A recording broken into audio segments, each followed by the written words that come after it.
Alors, bonjour à tous, je m'appelle Mbaye Christian et j'ai récemment fait ce challenge sur Facebook où je demandais aux gens de reconnaître, d'arriver à faire la différence entre Cycle et Eevee s'ils y arrivaient.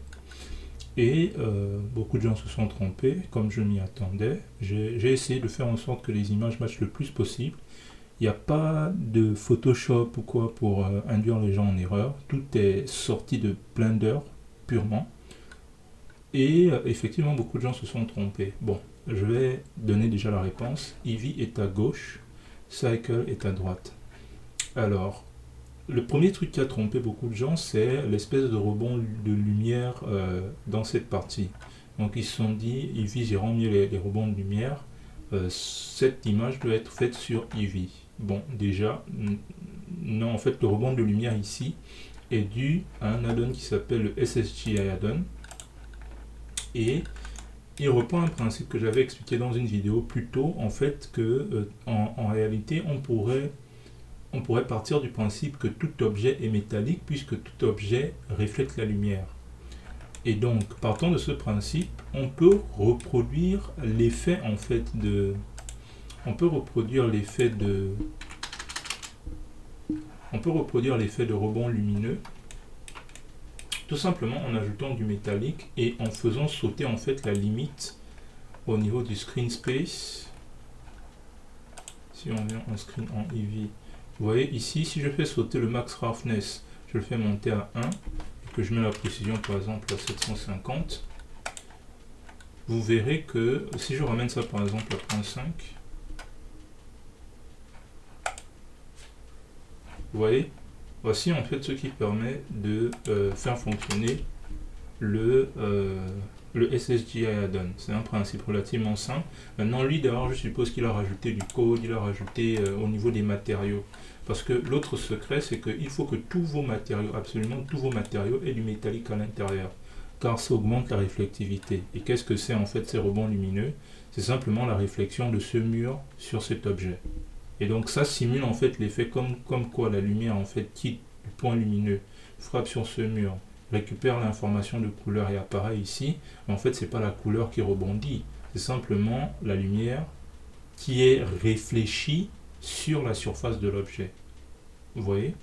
Donc en réalité, on pourrait émettre à partir de là un principe ou une propriété comme quoi tous les objets en fait sont métalliques. Tous les objets ont du métallisme en eux. Voilà. Donc c'est ce en fait qui produit, parce que tous les objets étant métalliques, chacun d'entre eux produit en fait un effet de réflexion. Cet effet de réflexion n'est pas forcément correct, puisque dans Cycle, qui est beaucoup plus physiquement correct, en fait il n'y a pas de source lumineuse de ce côté. J'ai simplement mis un fond blanc pour accentuer un effet que je vais vous montrer plus tard, mais sinon en fait ce fond blanc n'éclaire pas la scène. Ce qui éclaire la scène, c'est la source lumineuse à l'avant et qu'on ne voit pas dans ce cadre, dans cette fenêtre. Donc, Cycle est à droite, Eevee est à gauche. Très important. Bon, après, beaucoup de gens m'ont fait remarquer pas mal de choses. Par exemple, les différences au niveau des réflexions ici et ici. Quoi d'autre? Différence au niveau de réflexion entre la télé et ici. Quoi d'autre? Oui, ici il y a ce qu'on appelle un effet screen space, c'est-à-dire que une partie en fait de l'écran étant obscurcie parce que les éléments qui sont censés être reflétés ici n'apparaissent pas à l'écran. Donc comme ils sont obscurcis, on ne peut pas avoir ce même effet là où vous voyez c'est moins sombre, plus clair parce qu'il réfléchit les éléments qui sont hors de l'écran. Donc ça ce sont des éléments qui peuvent trahir que la scène est faite sous Eevee ou sous Cycle. Un autre élément aussi c'est que ici c'est beaucoup plus lumineux parce qu'il reflète en fait beaucoup plus de l'environnement qui est principalement clair, alors que ici c'est beaucoup plus sombre parce qu'il en reflète moins puisque certains des éléments qu'il est censé refléter sont hors de l'écran. Maintenant, pour parer ça, j'ai refait la scène, donc là on est toujours sous Cycle, mais si je viens ici maintenant sous Eevee, vous voyez que c'est assez similaire. Ici, c'est plus clair, ici c'est légèrement plus sombre parce qu'il y a une meilleure occlusion. Le problème vraiment, en fait, je dirais que c'est la différence entre l'occlusion naturelle d'Eevee, non, l'occlusion béquet d'Eevee et l'occlusion naturelle de Cycle. Cycle vous donnera toujours de meilleures ombres, une meilleure occlusion parce que ça calcule au rayon près. Alors que Eevee, il faut placer les probes. Parfois, les probes ne récupèrent pas les bonnes informations. Si vous ne mettez pas suffisamment de probes, c'est pas assez précis, etc., etc. Et ici, c'est Cycle 8, c'est Cycle avec la nouvelle texture de ciel qui s'appelle Nishita. Donc ça, c'est Cycle plus Nishita plus une area lampe qui a la forme de la fenêtre qui est ronde. Et voici ce que ça donne à peu près. J'aime bien. Vous voyez, on va comparer tout à l'heure avec Eevee et vous allez voir la différence.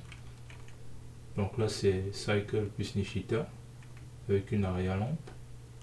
Notez bien que ici, l'ombre qui est dessinée là, en fait, provient du ciel, de la texture Nishita.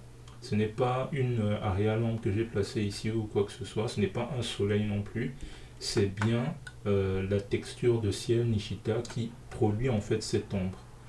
Par contre, le reste de la pièce, par exemple le sol là, etc., est éclairé par une area lampe que j'ai placée ici et qui a une forme circulaire. Et ici, c'est Eevee. On voit tout de suite la différence, c'est plus clair, c'est moins sombre, il y a moins d'occlusion.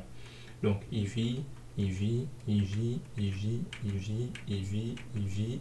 Vous voyez, c'est beaucoup plus clair, il y a beaucoup moins d'occlusion, etc., etc. Si on regarde même là, vous voyez que de l'autre côté, où ça devrait être très sombre, ça ne l'est pas. Parce que la probe d'irradiance que j'utilise pour calculer en fait l'occlusion, je ne l'ai pas projetée à l'intérieur là-bas. Donc voilà. Pour ceux qui voulaient la réponse, Eevee est à gauche, Cycle est à droite. Mais je pense que vous serez tous d'accord pour dire que c'est très proche et que même dans une certaine mesure, on a l'impression que Eevee est plus réaliste. Il donne plus de détails, etc. Aussi, le manque de détails, pour certains qui pensaient que l'absence de détails trahissait le fait que ce soit Eevee, non, en fait, l'absence de détails est due au denoising, qui fait que en fait, ça trahit plus que c'est Cycle, parce que le denoising est beaucoup plus agressif dans Cycle que dans Eevee. Notez que le denoising fonctionne aussi dans Eevee. Ça c'est quelque chose, si vous ne le savez pas, le denoising fonctionne aussi dans Eevee. Notamment le denoising par compositing avec le Intel Open Denoiser. Donc le denoiser fonctionne aussi dans Eevee. Peut-être pas le denoiser optics, parce qu'ils n'en ont pas vraiment besoin, mais surtout le denoiser Intel Open Image. Voilà. Donc je pense que c'est bon. J'ai fait une vidéo en français sur comment obtenir en fait l'effet de SSGI et de Screen Space Global Illumination bien avant que le add-on ne sorte, parce qu'en réalité, bon, le add-on permet de packager ça de façon plus... vous voyez, le add-on n'est pas activé ici. Donc, même sans ce add-on, vous pouvez obtenir cet effet. C'est simplement une combinaison de cette option, le Max Roughness. Vous voyez, si je le mets à 0.5, on n'a plus cette global illumination qui se répercute dans les parties non éclairées. Et si je le remets, voilà. Et pour que l'effet soit vraiment bien fonctionnel, il faut aussi prendre en compte que tous vos matériaux, absolument tous vos matériaux, doivent avoir un peu de metalness ou de métallique. Donc si je regarde ici, vous voyez que mon objet a du métallique. Si j'enlève le métallique, vous voyez, l'effet ne fonctionne plus. Donc tous les objets doivent avoir du métallique, même un peu, et si vous augmentez encore plus, ça ressort plus. Et voilà, donc c'est pas sorcier, c'est pas... voilà. Je ne sais pas si je vais refaire cette vidéo en anglais pour ceux qui sont anglophones, je pense. Mais voilà, ça c'est pour vous les francophones. Voilà. Allez, au revoir.